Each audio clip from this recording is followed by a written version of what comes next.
Good afternoon. My name is Joseph Lloyd and I source cars for people on a professional basis. Although most of the cars I source are between £1,000 and £5,000, very often I've been asked to show something a little bit cheaper on the channel, and so I came up with No Budget Reviews, the series where we look at cars that you can buy in good condition with an MOT for under £1,000 and you can enjoy driving. We don't film this in an expensive manner, we don't use separate microphones, we don't use fluid head tripods, we don't even use a DSLR, but we do have a lot of fun.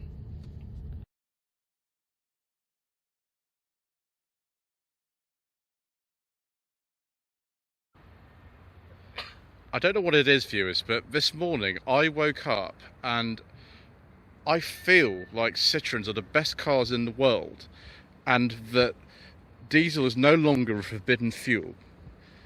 So I contacted a gentleman by the name of Mr Rolls, who has supplied various cars to the channel before, and I said, you know what, I need to review a Rover 75 diesel because I think I actually have become Ian Seabrook from the HubNut channel. So all my usual eccentricities and prejudices are aside, and here we have a 2004 Rover 75 2-litre CDTi Contemporary SE. And yes, Mr Seabrook did used to have a Rover 75 diesel. This is a facelifted one though. This is one of the later cars, and it's actually been modified from standard. One of the things you'll notice straight away with this car is that someone's retroactively fitted wood in it from an earlier pre-facelift model. The contemporaries were quite sort of stripped out. They had less chrome on them and they had like a dark wood in them, like a black wood. But this has now had all the little trimmings put in, and the effect is well, it's nice. I mean, what you really need, if I was you know, in my right frame of mind, I might say is a beige leather interior, but you know, this one will do just fine. As you can see, we've got the typical Rover 75 door switches here. I've never been a fan of them for some reason. They just need a little bit more kind of chrome or something around them, or maybe it's a wood panel underneath them. They just look a little bit too basic for a luxury car like this. Interior door pull, that's still feeling very nice. Still got the mini type ignition barrel. Still got the funny dome light thing. As you can probably tell, viewers, I've had quite a few ZTs on my channel. I've actually 3 MG ZTs, and a ZT is incredibly similar to a 75. In fact, this steering wheel is actually out of an MG ZT. It's just been it's just had the correct Rover badge put on it, which is interesting. So the previous owners clearly had a lot of fun with this. Because this is a late car as well, it's after the facelift that occurred, I think, in February 2004 for the 75s and ZTs. It's got not the sort of BMW style double DIN radio. It's got a single DIN radio. This is actually an original radio for it, and it's got like a pop-off face like this, and it says MG Rover here somewhere. There it is. It says MG Rover. And there we are, viewers. We can tell that this is accidental HubNut rip-off edition because it says diesel there, and most of the time we don't talk about diesels on this channel, viewers, but for today of course we do, because they are the most wonderful variant of the 75 if your name is Mr Seabrook, which of course to me it is. Just call me Mr Seabrook today. I've never worked out, viewers, why the cup holders in here, one, they're a bit sticky on this one, but also there's only one. I've always wanted to see what would happen if you fitted 2 cup holders to a 75 or a ZT.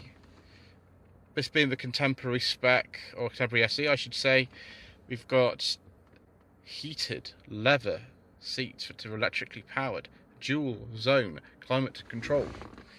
One thing we don't have is cruise control, which was even on an option on some of the top models at this time, I think. The boot release is just down there. There's also a way of getting in there with the key, but we don't actually need to have the key today apart from saving instruments, which we might do in a second. Got a nice normal handbrake, although 75s and ZTs do sometimes have problems with their handbrake, so this is no exception. It's just when it's in auto, so you can just lock transmission and putting it in park. You don't need to use that too often. A little bit of storage here. And of course we're going to be doing wiper tests in a little bit. Lovely little clock in the middle, which I think looks quite nice. I also think the instruments in this car do look rather nice, and some people don't like them, and particularly at the time they were seen as something of an anachronism, but I really like them. The thing I would say is that I'm not sure if this material on here is the same as the earlier 75s. It might actually be a little bit different. You know, they've had Project Drive, their cost-cutting program, already by this stage, which even occurred before the facelift, so it's quite possible that is a bit different. Do still though get illuminated mirrors for the sun visors. Right, let me grab this key so that we can have a look at the wiper pattern and also have a look at this central display here. Right, viewers, we can see we've got slight pixelation already on here, and it looks very sort of BMW. It's very typical of the BMWs of the era to have it like that. But I think it's time for a wiper test. Oh, is that a triangle of doom at the top of here? Yes, it's dribbling down. That's not good, viewers. We don't really like that, do we? Yes. They're nice big wipers on here. They're the aero style, so originally it wouldn't have had those, but oh dear. It's not looking good, viewers. So here we have it, viewers. The 2-litre BMW M47 engine, not the N47 engine, which is the bane of my life. The M47 engine, which in this car develops about 130 horsepower.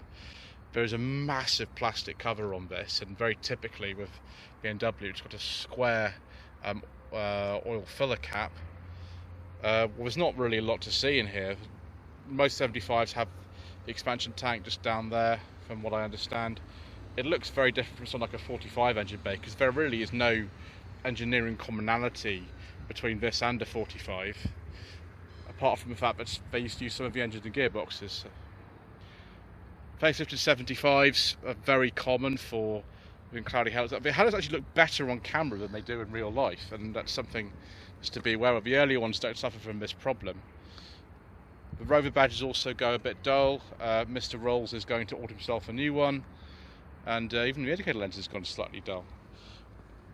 This is a controversial thing amongst people who, you know, are into MG Rover stuff like me, whether or not they prefer the pre-facelift to the facelifted 75s and ZTs. I still don't really know. I think the ZT is a more successful facelift than this, so quite possibly I do prefer the look of the earlier 75s. I don't know about these kind of drop in the headlamps like that. That's probably not so good. I do like this colour though. The colour is rather nice. Right, I think we're going to have to go and sit in the back, viewers. Just before we sit in the back, these are big 17-inch alloy wheels, because this is the Contemporary SE, and there's also a little sticker here which actually tells you what model it is, although that's a PS output, so it is different from brake horsepower. That's why I say it's 130. One of the things about 75s and ZTs is that the back's really not as big as you think it is. We'll just move the secret mission documents out of the way. And with the driving position I've got, I'm 5'11", there really isn't a lot of room if I sit behind myself here. You could go for the long wheelbase version that was available on the pre-facelift versions, is the Vanden Plas. We do like Vanden Plas models, viewers, particularly on my channel. Right, we've also got a massive armrest. I mean, it's just absolutely huge. Never remember how to sort of, there we go, it goes apart like that. There's even like a clipboard holder in there, although that's a little bit broken, and a place to put your fountain pen. Yeah, the seats are quite comfortable if you know, legroom's not your biggest priority. I know Mr Seabrook had trouble fitting all his family and all their luggage in when he went on holiday in these. The headlining in this is pretty good. They do sometimes sag on these, and a lot of other Rovers of the time. Little vents down there. Of course, electric windows, and nice chrome door pulls again.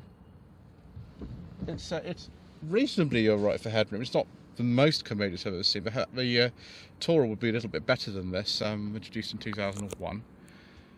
But I think we should take a look at the boot now, viewers. One of the things that I've always found a bit of a struggle with a 75 or a ZT is the boot, but there are two ways of getting in here. You can use the key, or you can use the button that's just by the bonnet release. This car's got a factory fitted CD changer, 6-disc CD changer, and as the Seabrook found out, the boot is a little bit on the shallow side. It's deep enough, but it is a bit shallow. We'll just move some of that stuff out of the way so we can take a look underneath here. And yes, we've got a space saver spare wheel in here with all the tools. Excellent. No tyre inflation kit in sight. That's what I'd like to see. Right, viewers, in the midst of wind noise and incompetence, I think it's time to go for a test drive.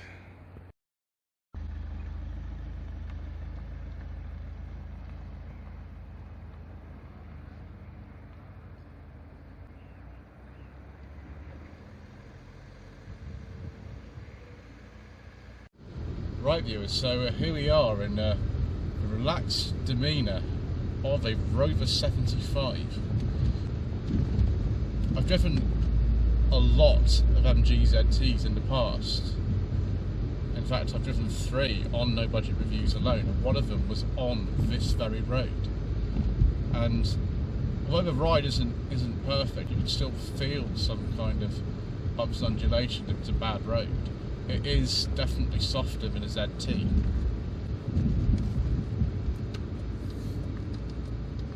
If I was, you know, feeling in my right mind, I would say that this 2-litre BMW diesel engine with 130 horsepower is a little bit rough. I don't really like the character of it, but because I have a different mind today, I'm saying that it's actually not too bad, and it's reasonably smooth, and it has enough torque. Obviously, you want the 130 horsepower version as opposed to the 115 horsepower that was only available in the pre-facelift models. Other engines included the famous 1.8 litre K series with 118 horsepower, normally aspirated. Then a 2 litre KB6 engine, that was only available on the pre-facelift models as well. That generated 150 horsepower. I'm very, very familiar with that because that is the engine that's in my Rover 45 V6. And of course, well, Mr Seabrook had one of those too. What a coincidence. If you really want to go, you know, full proper Rover 45 though, the one you want is the 175 horsepower, 2.5 litre KB6. One thing that happened though during the lifetime of the 75 was that the 2 litre V6 was replaced with a turbo version of the K series, generating the same power, 150 horsepower. I think that was in 2003, but I've had some sources say that it was only available in the facelift model, so that will be February 2004 onwards. And of course, the ultimate gentleman's luxury cruiser was the Rover 75 V8. 4.6 litre V8 with 260 horsepower. And rear wheel drive. Very nice.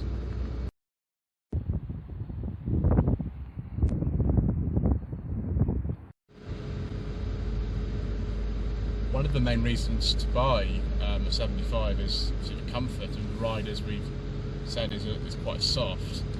And also in the pre-facelift models they have very interesting seats, particularly if you have one that's from the monogram program, which was a spongy Rover's version of the Land Rover autobiography type thing. I do apologise for the lighting, by the way, viewers. It's a little bit funny today for some reason. This car being a facelifted one, it has different seats in it.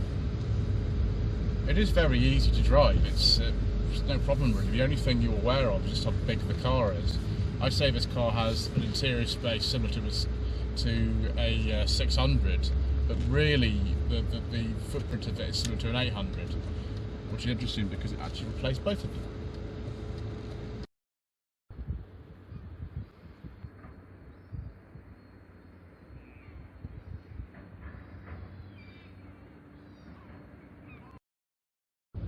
Yes, viewers, just like all the other times that the mount is in the way whilst we're filming. It wouldn't be no budget reviews without it.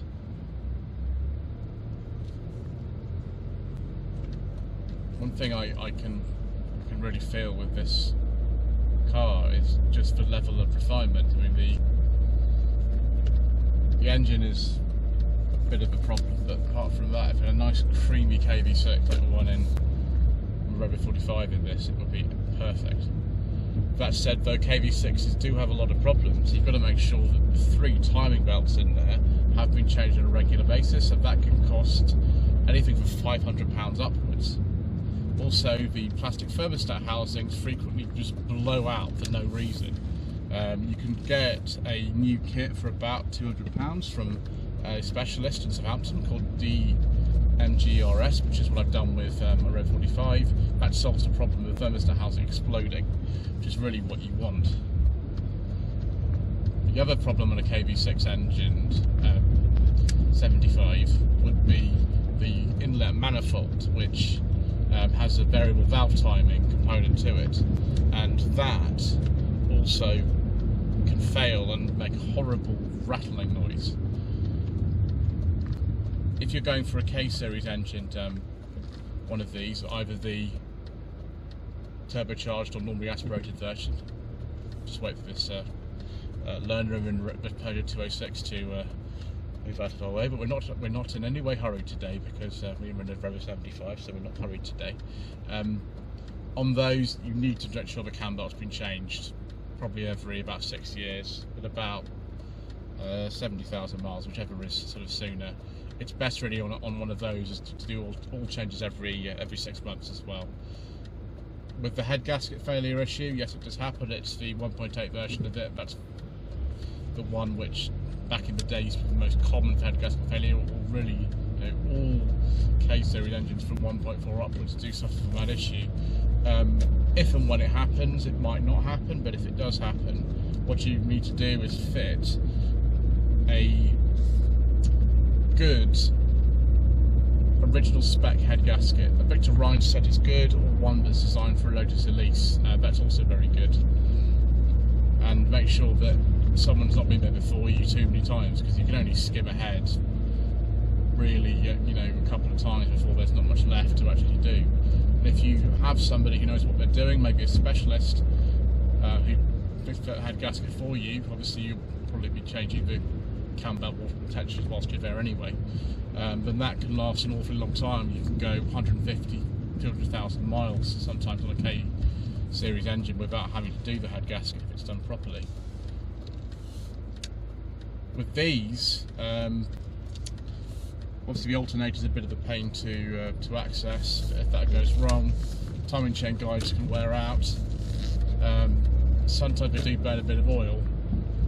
But there is a following for these, and of course, this is a accidental HubNut rip-off edition, and there are people who swear by the 2-litre M47, 75s and ZTs. Well, viewers, I think we will continue our smooth progress, and then we'll park up somewhere and we'll come to some conclusion about one of the most popular cars that Ian Seabrook's ever had in this channel.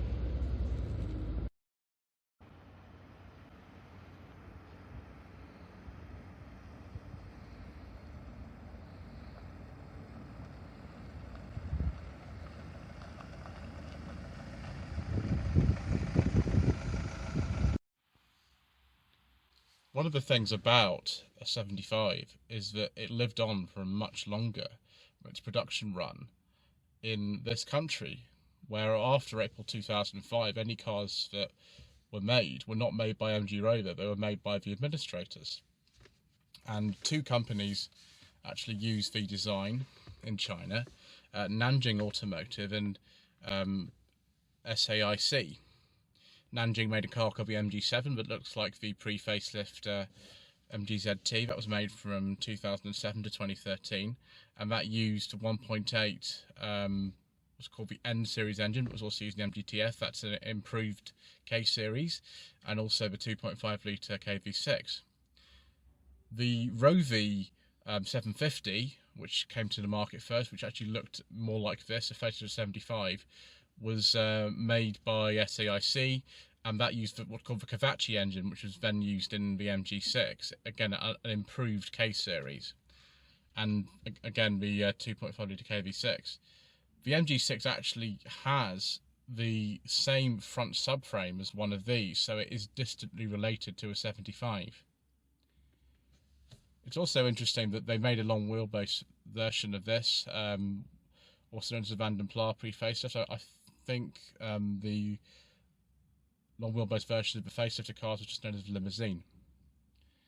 So viewers, yes, if you are a fan of the HubNut channel and you want to replicate your Ian Seabrook experience, should you buy a Rover 75 with a diesel engine? Well, I mean, that kind of depends, I suppose. They do have their issues, principally with the timing chain guide. It's not as bad as an N47 engine, but that does happen.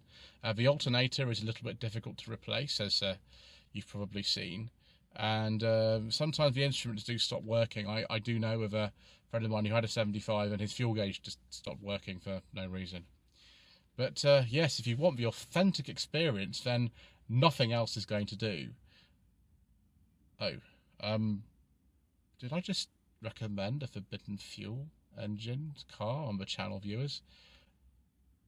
I am going to have to stop doing that because I do get in trouble if I do. I've just come to my senses and I've realised that I'm no longer Ian Seabrook. Well, you'll have to subscribe to the channel, viewers, for more moments of madness. Don't forget to like this video and leave a comment below. And social media links are down in the description. Thank you.